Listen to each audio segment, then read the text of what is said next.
Hi hello welcome back to Halli Mane ಅಡುಗೆ ಚಾನಲ್ಗೆ. ಹೇಗಿದ್ದೀರಾ ಎಲ್ಲರೂ? ತುಂಬ ಟೈಮ್ ಆಯಿತು. ತುಂಬ ಟೈಮ್ ನಂತರ ರೆಸಿಪಿ ತೊಗೊಂಡು ಬಂದಿದ್ದೀನಿ ನಾನು ನಿಮಗೆ. ಈಸಿದು ನೋಡ್ತಾ ಇರ್ಬೋದು. ಮಧುಮಲ್ ಮೀನು ಕ್ಲೀನಾಗಿದೆ.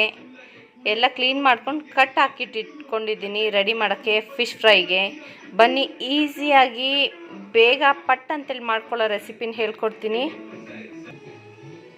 ನೋಡ್ತಾ ಇರ್ಬೋದು, ಮಸಾಲೆ ರೆಡಿ ಮಾಡ್ಕೊತಾ ಇದ್ದೀನಿ. ಚಿಲ್ಲಿ ಪೌಡ್ರು, ಕಾಳುಮೆಣಸು ಪುಡಿ, ಶುಂಠಿ ಬೆಳ್ಳುಳ್ಳಿ ಪೇಸ್ಟ್, ಸಾಲ್ಟು, ಕಾರ್ನ್ಫ್ಲವರು, ಆಮೇಲೆ ಅರಿಶಿನ ಹುಡಿ. ಇದಕ್ಕೆ ಹುಳಿ ಹಾಕ್ಕೊಳ್ಳೋಣ. ಇವಾಗ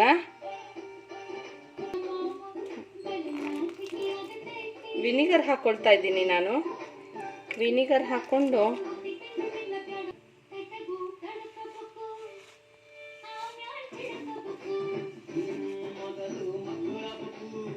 ನೋಡಿ ಮಸಾಲೆ ರೆಡಿ ಆಗಿದೆ. ಇವಾಗ ಮೀನಿಗೆ ಹಚ್ಚಕ್ಕೆ ರೆಡಿ ಮಾಡೋಣ.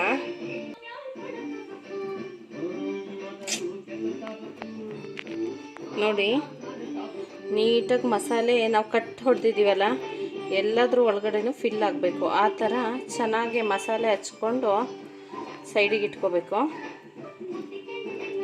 ನೋಡಿ ಒಳಗಡೆ ಸಮೇತ ನೀಟಾಗಿ ಮಸಾಲೆ ಹಿಡಿಯಂಗೆ ನೀಟಾಗಿ ನೋಡಿ ಈ ಥರ ಚೆನ್ನಾಗಿ ಹಚ್ಕೋಬೇಕು.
ಮೀನು ನೋಡಿ ಚೆನ್ನಾಗಿ ಫ್ರೈ ಆಗಿದೆ.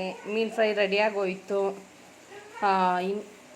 ಇರ್ಬೋದು ಎಷ್ಟು ಚೆನ್ನಾಗಿ ಕಾಣ್ತಿದೆ ಅಲ್ಲ ಫ್ರೈ. ನೀವು ಕೂಡ ಟ್ರೈ ಮಾಡಿ, ಸಬ್ಸ್ಕ್ರೈಬ್ ಮಾಡಿ, ಲೈಕ್ಸ್ ಮಾಡಿ, ಕಮೆಂಟ್ಸ್ ಮಾಡಿ.